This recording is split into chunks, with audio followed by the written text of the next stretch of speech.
好，三級，今日我哋要講嘅係三級去到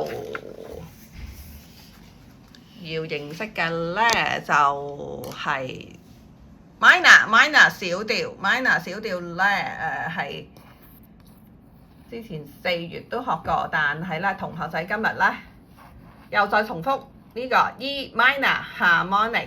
咁顧名思義 ，E minor 即係 E 音開始啦。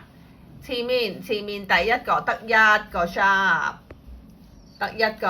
我哋咧就話佢係 F sharp， 係啦，貼個貼紙落去先，令到大家記得呢個係 F sharp。我哋陣間稍後加翻個 sharp 落去。咁除咗 F sharp 之外咧，我哋第7音係 D sharp， 點樣數過去啊 ？E。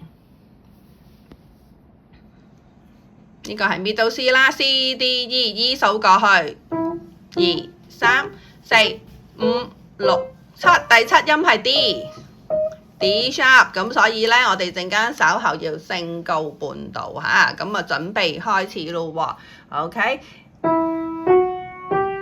1、2、3轉完，我哋手指公要轉入去，